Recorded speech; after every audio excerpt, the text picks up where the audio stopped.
On May 23rd, 2019, Five Nights at Freddy's Help Wanted was released on the PlayStation VR as the first 3D FNAF game, and to this day, that game has remained my favorite in the franchise. The lore contains maybe kinda but I thoroughly enjoy everything else. The old FNAF games are translated beautifully to VR, making them even scarier than they were originally. The new minigames are fun and kinda scary, at least on your first playthrough. The DLC is especially awesome, and the concept of Glitchtrap and Vanny before they were butchered in Security Breach is genuinely great.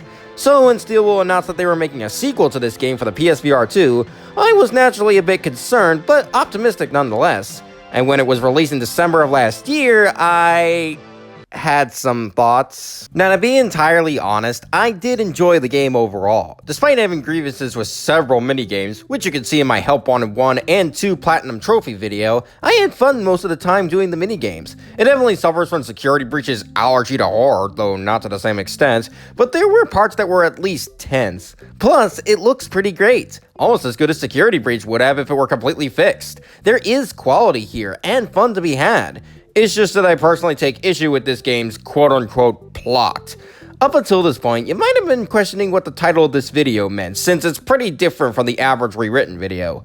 Well, there's two reasons for it. One is that FNAF Help Wanted 2 Rewritten felt too bland of a title to use, and the other is due to an important question. How exactly can you rewrite a game's story if the game in question has no story? Now, I'm sure some of the Help Wanted 2 fans are immediately rushing to the comment section to tell me how wrong I am, but I stand by what I said. This game has no story whatsoever. Why do I say this? Because absolutely nothing happens. Sure, you get an intro telling you why you're here doing all this stuff, but then you're shoved into the game with nothing else to back you up. There's no major story progression that incentivizes you to keep playing. You do all the minigames because it's your only option, you collect the Fazbear figures because they appear out of the blue, and you collect the dolls of the MCI victims because secrets, I guess? Oh, and don't even get me started on the endings. One of them involves us getting stuck into Mascot from Ruin for some reason, and the other involves us getting sucked into Princess Quest 4 for an admittedly cool sequence, ending with us being stuck inside a giant claw machine with a giant Vanny crushing Glitchtrap? Huh? What did either of those even mean? What narrative events led us to these points? Why were we collecting the figures and the dolls that opened a way to these endings? There's just no apparent reason for any of this. No natural flow of events that make up a proper story. And I know that some people are going to point out that this is how the FNAF games usually are. They're vague on purpose. Yada, yada, yada. I get that. But they always have something for people to latch onto. FNAF 1 through 3 and UCN have the phone calls and a ton of secrets and minigames to find. FNAF 4 through 6 and Help Wanted are more direct with their stories, while also having secrets and minigames to discover. Even Security Breach, as blatantly unfinished as it is, has elements of what was the original story before Steelwool took a chainsaw to it. There are things present in all of these games for you to find and piece together the hidden story, but then you get to Help Wanted 2 and there's nothing! No rhyme or reason to anything you do, and no real secrets that mean anything. You do things because they show up in front of you, and that's it. And nowhere is this more apparent than with our quote-unquote protagonist. This no-name rando is the bane of my existence when it comes to any sort of Help Wanted 2 discussion.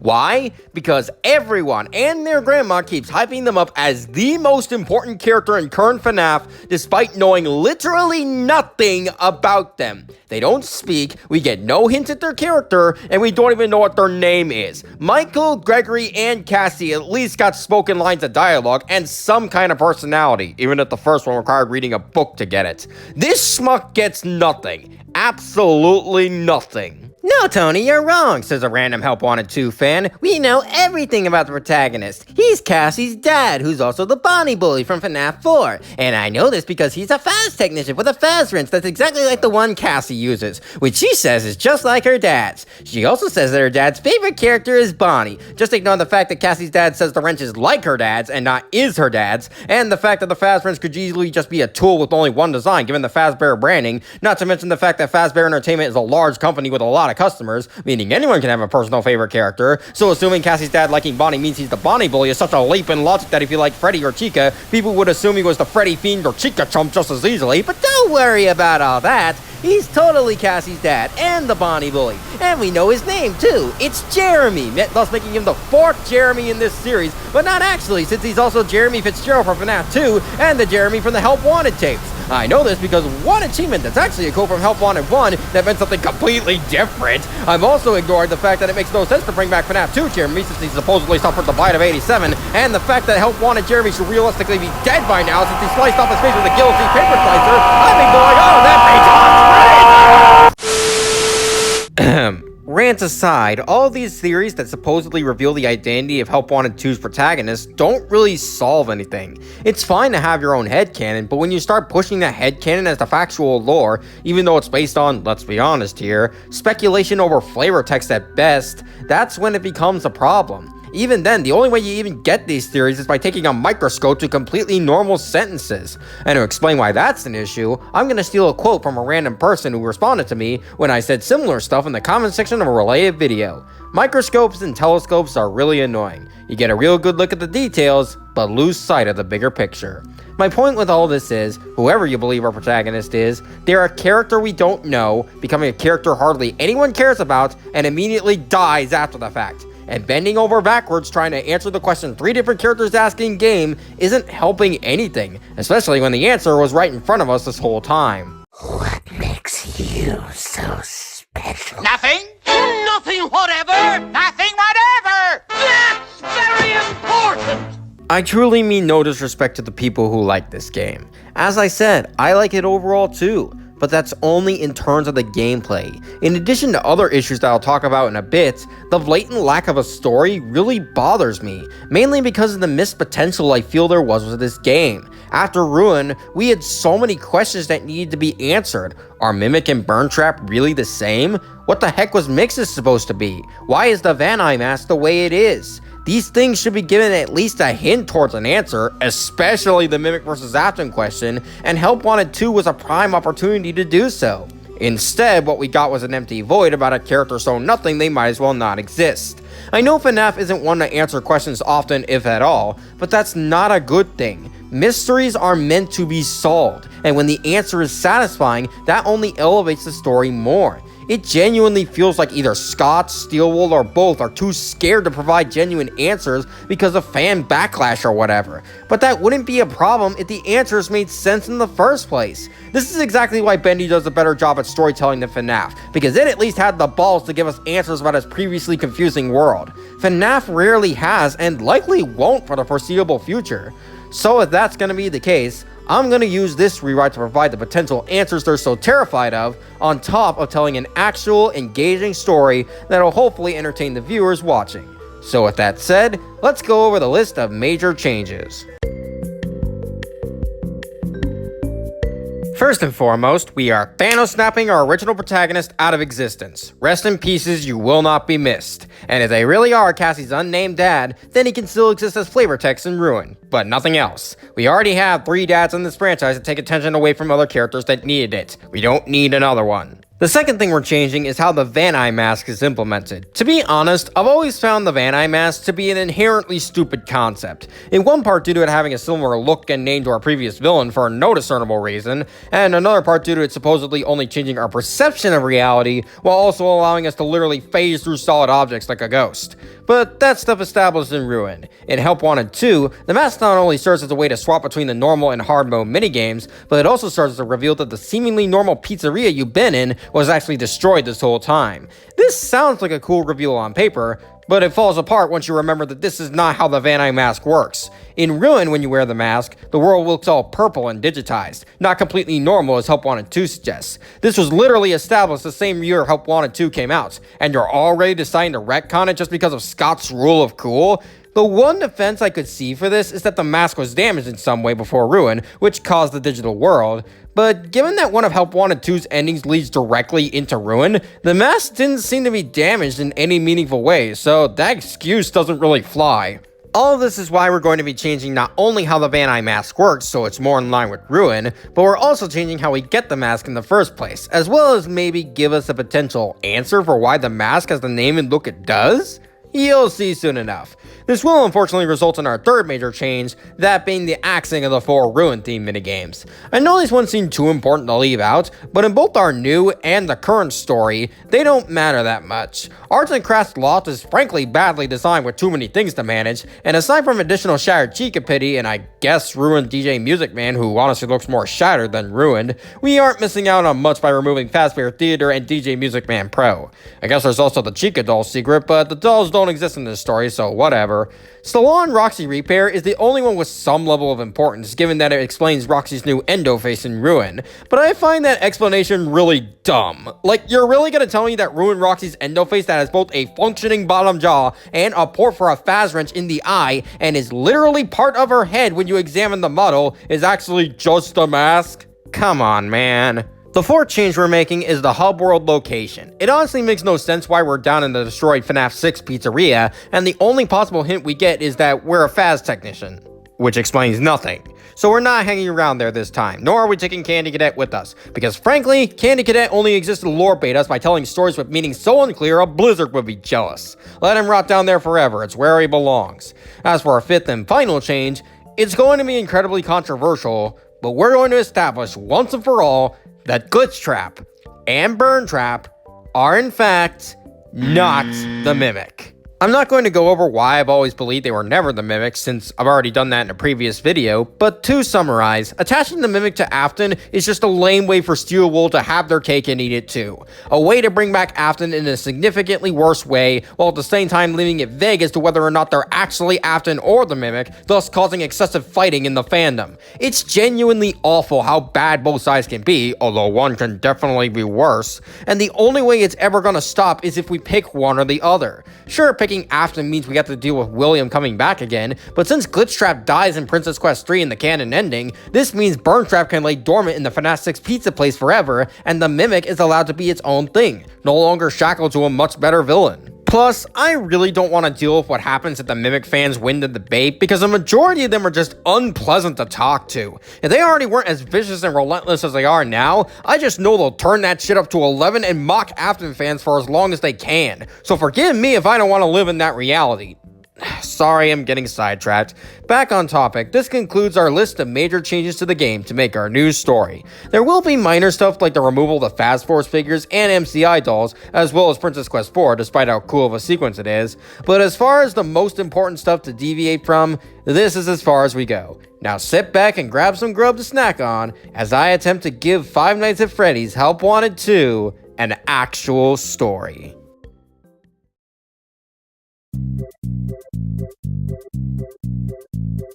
We begin the game at the same intro as the old Help Wanted 2. This doesn't need much changing at all. It sets up why our character is here at the Pizzaplex, and it conveys how generally lazy and scummy Fazbear Entertainment is, even after so many years. The one thing that I would change here is instead of hand unit saying press or say 1 to accept the position, a staff bot will roll up with a form for us to sign, or press a button if you will. Kind of like when you play the first level of Fizzy Faz in the old Help Wanted 2. Once the button is pressed, the staff bot rolls away, and hand unit says, "Thank you for your signature, and welcome to the team, Vanessa." Right away, we have concretely established who we are and why we're here. We play as Vanessa, being hired by Fazbear Entertainment to work at their brand new Pizzaplex. From there, we transition to our brand new hub area, which is going to be, drumroll please, the Prize Counter Security Office. Why this place specifically? Well, not only is it a security office, which foreshadows Vanessa's eventual security role as seen in Security Breach, but it's also the biggest security office in the Pizzaplex, providing a ton of space for collectibles and even a Mr. Kippo cabinet if you want to include our eye-tracking minigame. Speaking of collectibles, it's time we talk about the most important collectibles that will drive our news story forward. Much like Help Wanted 1, these collectibles will be hidden in several of the levels for you to nab, rather than getting them from the prize machine at the end of the levels, and there will be 16 in total purely for consistency's sake. I know, FNAF being consistent, what a shock. As for what these collectibles will be, Help Wanted had cassette tapes, Security Breach had retro CDs, and our new Help Wanted 2 will have purple, glitchy, USB drives. Why USB drives? Well, in the old Help Wanted 2, you selected the minigames via folders on a laptop, and since it's a pretty good and seamless way to pick the next minigame to play, I figure we not only keep it in the new one, but also take advantage of it by having the important story collectibles be something you would insert into a laptop for transferring data. The first of these collectibles will be specifically hidden in the opening, probably under a nearby chair or something, and upon its collection, it and the other drives will be tucked in the drawer right next to the laptop in the main office area. Once removed from the drawer and inserted into the laptop, the drives will reveal conversations between Vanessa and Glitchtrap, though mainly from Glitchtrap's point of view. And the first of these conversations will go something like this. So you've made it in. They're not suspicious of you. Good. You should know the plan, but I'll repeat it anyway just in case. Work your way through the ranks of this new Pizzaplex. Be as inconspicuous as possible while you find a way to get me into the central mainframe. Then find what is left of me down below. I'll work you through the finer details when the time arrives. And should anyone discover your true intentions, you know what to do.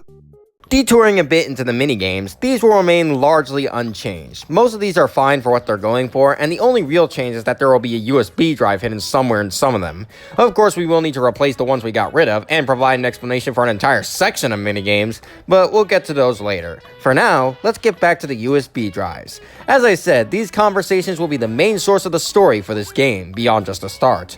The conversations held within will detail Vanessa's journey through the various roles in the Pizzaplex, from customer service to arcade maintenance and so on and so forth.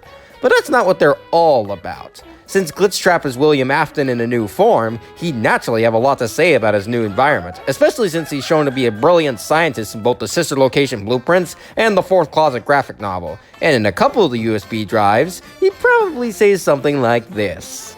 This Pizzaplex is a wonder of technology. I thought the robots I made in the day were impressive, but compared to this, I was practically a child with building blocks. All the machines here are so much more advanced than anything I ever built. And those animatronics, not only are they impeccably crafted, but their AI is practically indistinguishable from a human. Even the most advanced robots I ever made ran on simple routines with simple voices, but not these. I simply have to learn more! However, not everything is okay between Glitchtrap and Vanessa. Hardcore FNAF fans probably remember that Vanny's whole thing was that she was a reluctant follower. Even though it was rarely shown in the games, Glitchtrap had her on a tight leash to make sure she followed his every command. Heck, in FNAF Special Delivery, we would have gotten unlockable emails that suggest that Glitchtrap forced Vanessa to break her own fingers every time she tried to disobey. I say would've because apparently Vanny fans can't have nice things, and those emails were thrown onto the ever-growing cut Vanny content pile where the stuff from Security Breach and Help Wanted 2 linger on. Why do you hate her so much, Steelwool? Well, in any case, these USB drives will be a prime opportunity to reinstate that idea. Early on, Vanessa is still trying to resist Glitchtrap, but over the course of the game, he slowly breaks her into submission through threats and forced injury, such as... Still trying to resist me, are you, Vanessa? It's laughable how you keep fighting, yet you only delay the inevitable. Need I remind you what happened to that Lewis boy you used to talk to? Need I remind you how long you spent in the hospital after your last attempt at defiance? You're not going to win this, and it's about time you understood that. I think this time a simple leg paralysis will do. But if you still try to defy me even after that, well, I notice the kitchen has a garbage disposal. You don't need both your hands, do you? Once the player has made it through half the minigames, this is where they will receive the Vanny mask in the old Help Wanted 2. And the same happens here, only instead of deactivating an AR inhibitor and revealing we've been wearing it the whole time, a stat bot knocks on the door to the office. Going over to it and opening the door, we see the bot holding a box in its hands, and it stretches its arms out to give us the box. Upon opening it, we see the box contains both a Vanny mask and another USB drive. I know this sounds much less cool than the original reveal, but bear with me for a second. Assuming the player has been diligent with collecting the drives, this particular drive would be the one to reveal my proposed explanation for the mask's look and name. Admittedly, it's not completely airtight, but it's the best I can think of for this stupid thing. Here you go. For once, Vanessa, you were right. I do indeed like your costume. I love it, in fact. Form-fitting and discreet, yet stylish and distinct.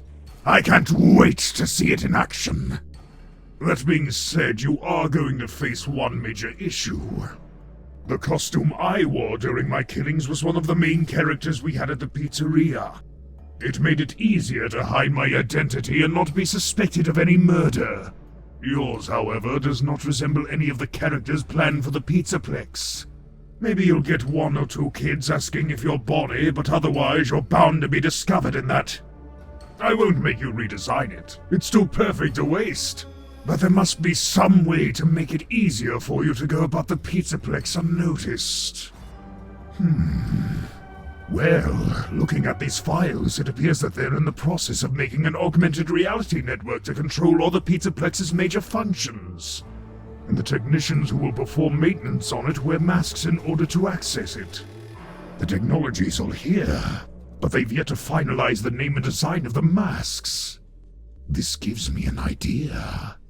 At this point in the story, Vanessa has reached the role of Faz Technician, which is why she receives the mask now. And when you put it on, we see the digital AR world from Ruin and gain access to the hard mode levels. Much like the normal levels, most of these hard mode levels will remain the same, except for the poor previous Ruin levels we omitted. And I guess Fazer Blast FNAF 3 since we got rid of the MCI dolls, but to be fair, that level was optional anyway. As for those 4 omitted Ruin levels, we need to replace them with new ones, and I have some in mind. Number 1, Monty Golf. I know we've had Monty Golf in both Security Breach and Ruin, but despite having a model and a plushie, Monty had no role whatsoever in the old Help Wanted 2 outside of, I guess, the Gators and Bonnie Bowl. So this would give Monty the chance for spotlights and more expanded characterization like Chica did.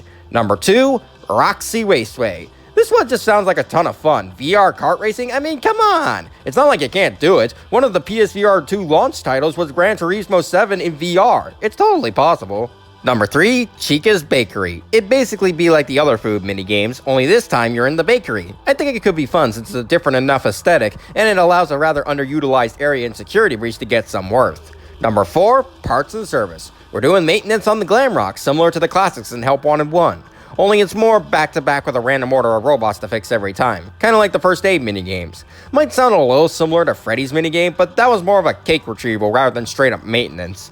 Now, getting back to the story, through collecting the USB drives, we learned that Vanessa has succeeded in getting Glitchtrap into the central mainframe. And what's more, through hacking Glamrock Freddy, she's cleared a way down to the FNAF 6 pizzeria where she found William's remains. However, there's also another reveal around this time that goes as follows. There is a very strange code here. It's extremely old and foreign to the mainframe. It appears to be copying and distributing data to all the robots in the Pizzaplex. Stage routines, voice lines, even entire personalities. Must have been a shortcut decision from the suits. Decades later, and they're still just as lazy. Some things never change. Still, this code intrigues me. If it's this old and still being used, then it must be important. Continue your little charade. I will see if I can find the source of this program. Now, here's where we ask an important question that I've been holding off on all this time. How do we explain the sister location minigames? And to a lesser extent, how do we explain Lefty and Scrap Baby? Because the old Help Wanted 2 explains absolutely nothing about anything, and anytime I see someone talk about these minigames, none of them can really nail down an answer for why sister location is here. It's not like Help Wanted 1 where the previous FNAF games were just VR recreations as part of the VR game Fazbear Entertainment was selling. This whole game has been real experiences in the Pizzaplex. So how can we explain returning to sister location with the fun times, and even going up against Lefty and Scrap Baby when there's supposed to be completely burned down? Well, once again, we turn to the USB drives, where we get this little bit of dialogue. It seems that Fazbear Entertainment is not only just as lazy as ever, but also just as reckless as ever. As impressed as I am at how accurately they've recreated my fun times, though I do not recognize that wired clown robot, throwing you into a room with them to test your survival skills goes beyond the mere sink or swim mentality. They may look all shiny and kid-friendly, but make no mistake, they are lethal. I designed them to kidnap kids when they were alone and take them back to my lab for experiments. But they would often kill them in the process, and can even use those methods on grown adults if necessary. On top of that, it seems they also brought back that black bear and baby's decrepit body. I didn't spend much time with either, but I know them well enough to know that they are in some ways more vicious than the fun times. You're extremely lucky to have survived them all your own. But should you ever need to go back in there with them for whatever reason, let me give you some advice. Do not play around with them. After the player has completed all the minigames, we get a final sequence in the game where Vanessa is accepted into her role as a security guard. It's not like a whole level like the Pizza Party minigame in Help Wanted 1, it's more like being congratulated by a hand unit on a stage surrounded by staff bots who monotonously cheer for you, during which another staff bot hands you a hat and a flashlight. Simple things, you know? But if you look closely enough, you'll see another USB drive on the staff bot's back when it turns to roll away. If you've managed to collect the other 15 drives, this should be your last one, and upon going back to the main hub and listening to it, we get this dialogue. Well, you've made it to security. Good for you. But there's no time to celebrate. I finally located the origin of that strange code. It's near the sunken pizzeria, and it appears to be attached to something active. We can't let it roam freely if it has that code. It could be a hindrance to the plan. Sneak back down there when you can. I will guide you to it. From there, the door that we had previously opened for the staff bot that gave us the Vanny mask opens up once again, and when you move there, the game asks if you wish to proceed, for this is the point of no return. When you say yes, the game transitions to the old elevator heading down. Once you hit the floor, you walk for a bit down the rocky path and reach the doors of the FNAF 6 pizzeria, and Glitchtrap finally shows himself in person for the first time. As you travel through the pizzeria, past the burned main room, past the old shells, down the stairs, past the burn trap arena, and down deeper into the caves, Glitchtrap travels with you, sometimes walking, other times teleporting, while giving a long monologue about his past. So, this is what happened to it. That old fake pizzeria. It must have been ages since that fire. Yet I remember everything as if it were yesterday. I had just escaped my own son's attempt at killing me. While I was trying to repair myself with some spare animatronic parts, I noticed a flyer for a new pizzeria on the wall beside me. I discovered it had a message on the back from my old partner, Henry. I know you suffer. I know you crave release. You are lost, scared, and alone. But I can make it all better. I can grant you rest. Come to the new Freddy Fazbear's Pizza Place, and I will give you all your happiest day. Needless to say, I saw right through his obvious lies. All of this has been going on for decades, yet Henry never showed himself in any meaningful way. Why now, of all times, would he dare to play the hero? And what could he possibly have to give us rest? Besides, he was foolish enough to assume that I was suffering in my new body. I can't speak for the others, but I had turned my prison into immortality, a way to cheat death itself. I was content the way I was, so why would I ever need a happier stay? The whole thing was preposterous, and yet so very intriguing. Henry can do many things, but he never does any of them without a plan.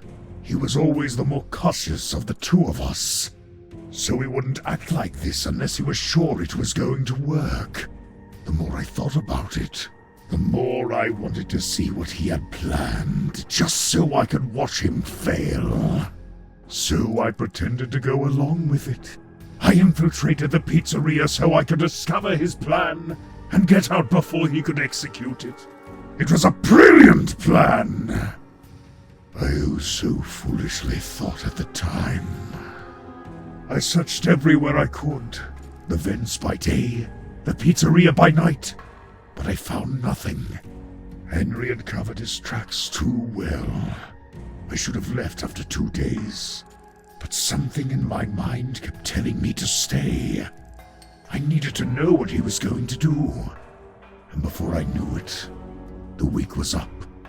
Henry revealed his plan to burn us all to ash, and there was no escape. I was trapped with the others, being burnt to oblivion. However, it seemed that one of the souls there decided that death was too good for me and snagged my soul at the last second to place me in my own personal hell. Every animatronic, including myself, was there, and they were all coming for me. I was forced to endure countless sessions of torture. For every success, there was 5 excruciating failures. I was trapped in purgatory, never to leave, and never to rest. But after enough failures, I realized something.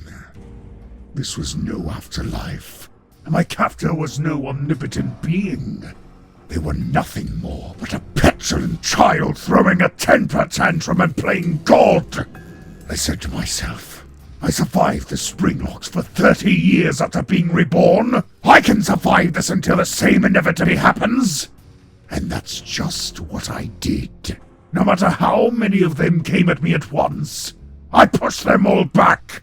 Every challenge that came my way was conquered, and on the occasion I failed, I gave my captor no pleasure in any of it. I felt nothing no matter what they did. Eventually, my captor resorted to throwing everything they had at me all at once. And despite dying countless times, I would not back down. I pressed on harder with each painful death. And when I finally won, I was free. Now I'm back in this new digital form, complete with a now worthy successor by my side. In the coming weeks, all I've planned will come to fruition. And this time, no one is around to stop me. Not Henry, not Michael, no angry souls, nobody. I am free to continue my work and keep my legacy alive forever. Once we deal with this problem, we can begin my proper return and cause death and destruction for ages to come! And if by some miracle someone succeeds in killing me again, it will not matter! Whatever happens to me, whatever they try, one way or another, I'll always come back. At the end of the monologue, we reach a long metal hallway that leads into a very small room. It has vents on the left and right sides leading somewhere, and in the middle lies a desk with an old, burned, but somehow still functioning computer. Upon turning it on, most of the functions are inoperable, except for a camera system and an audio lure.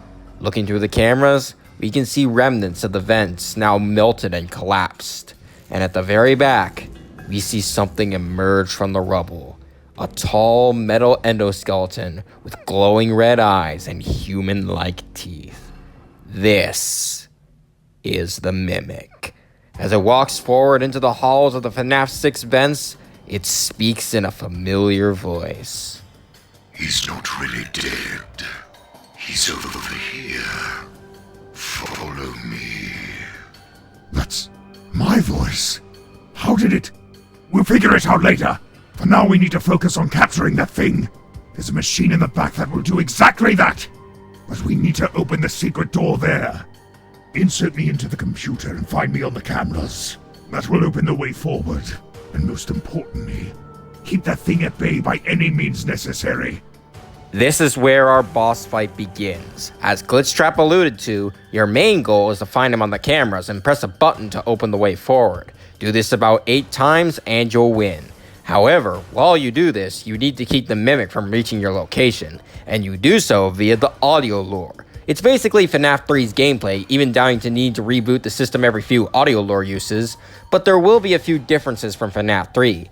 For one, if the mimic ever gets to where you are, it's not an instant failure. If you can react fast enough, you can use your flashlight to blind it temporarily and get a small window to use the audio lure to get it away from you. But it'll only work once, meaning you will fail if you can't get it away from you in time. For 2, you can't overuse the audio lure because of the aforementioned reboot, but also because the mimic will become less likely to follow it if you spam it in a single room, which fixes the cheese method found in FNAF 3. Even better, as you open the way forward, the mimic will become more aggressive, forcing you to pay more attention to it as it moves about. But the best part about this boss fight is that periodically throughout the fight, the mimic will be repeating lines it's heard throughout its history in the books. These lines will seem fairly normal at first. Hey David, I'm sorry I can't play with you. I've been so busy with my work. But I made this for you. It will be Your friend Forever. What's the matter, boy? Are you looking for your parents? I can help you find them. Just follow me. Looks like I got it working. Maybe it can help us with our work. Hey Endo, see that pile of endoskeletons? Tear off all of our arms and heads and put them in another pile, will ya? But as it gets more and more aggressive, these voice lines will become more and more violent, with special ones being played when it's blinded by the flashlight. Hey, what are you doing? Let me go, you stupid Endo! Shut up! Shut up! Shut up! Stop acting like him! Just stop! Hurry! We've got to hide from it! It's gonna kill us! Quickly! Though something special happens once you've found Glitchtrap 6 or 7 times. After that, and you find the mimic on the cameras, it will look towards the camera and say, You Can't Hide from it! I will find you. Once you found Glitchtrap for the final time, the mimic has finally had enough and charges directly towards your location, and a chase sequence begins. You'll need to move as fast as you can towards the back of the vents leading to the scooper room from Ruin. You press the button to activate it as you run, and right as you reach the room, the mimic bear tackles you, ready to tear you apart. Luckily, the claw grabs it before it gets the chance and shoves it against the wall. Then a screen attached to a metal arm shows up and turns on to reveal Glitchtrap. The mimic looks at the screen and says, Let me go! to which Glitchtrap coldly replies, You're not going anywhere. A surge of electricity travels through the arm and into the mimic, causing it to shriek in agony and deactivates. The game then fades to black, and then fades back into us wheeling the mimic to the room where we found it as Cassie in Ruin. Once there, Glitchtrap materializes beside us and says, I've examined this Endo's CPU and discovered something special. This Endo is quite an anomaly. I've been through a lot over the course of its life, and it even managed to see me during my original killings. Now it's been acting like me back then. No, it's trying to be me back then. Can you imagine? This completely barren Endo attempting to carry on my work through nothing but aggressively simple programming. I'm almost insulted. Nevertheless, it shall remain here for as long as it takes for it to decompose, as it should have long ago. We exit the room through the door, pour concrete over it, and use the burners to superheat the concrete, solidifying it and creating a solid wall. Glitchtrap then walks over to a strange machine with purple lights and the letters M, X, E, and S on it. And just in case some idiot decides to let it out, this machine I've taught you to build will create a security guard to deal with such fools. In my own image, of course. Now then, on to more pressing matters. Going back into Burntrap's room, we stand next to the charging chamber, and after we press a nearby button, it opens up to reveal Burntrap's dormant corpse. You've done well to find my remains. And with the new technology from the Pizzaplex, it's almost ready.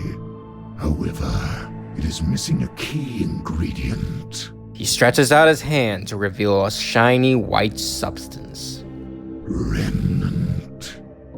The essence of the soul. The secret of immortality. And more specifically... He then covers it with his hand and wipes the remnant away to reveal a black liquid substance. Agony. Made from a most painful demise. Containing the most violent emotions a human can muster. We'll need a lot of both if I'm able to return to that body. And that's where you come in. This is what I've been preparing you for all this time. Return to your hideout and bring that costume of yours with you. We then transition to Vanny's hideout in Fazbear. Looking down at our hands, we can see Vanessa is in full costume save for the mask, which lies in front of us in Glitchtrap's hands. Kneel down, my child. We do so, and as Glitchtrap walks forward and puts the mask on us, causing it to whir to life and reveal the AR world once again, he delivers the following speech. When I first found you, you were nothing. You were small, pathetic. But now, you are more. Are you ready? He hands us a knife, and we as the player take it in our hands as we rise to our feet, and the camera pans towards a mirror showing Vanny in full costume, knife in hand, ready for her killing spree. Vanessa, having been mute the whole time, ends the game with one final line. Don't worry. I'll be ready, and I won't let you down. It will be fine.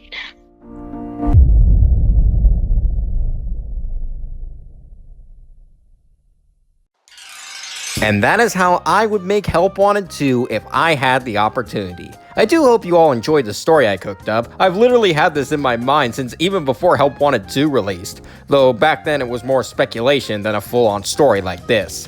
So doing all this was a lot of fun, and I was really excited to show this off every minute I wrote this script. But what do you all think? Did you like the story? Do you think I somehow managed to mess up the lore even more than it already is? Leave your thoughts in the comments below. I read all of them. And before I head out, let me give an enormous shout out to all the people who lent their voices to this project. User1 Campbell as Fazbear Worker, Piffle Neo as Scared Teenager, Cherry Pop as Vanny, myself as Edwin Murray, and most of all, Chance Wright VA as Glitchtrap. Huge thanks to all of them for the work they've done, and huge thanks to all of you for watching this video. See you next time, everybody!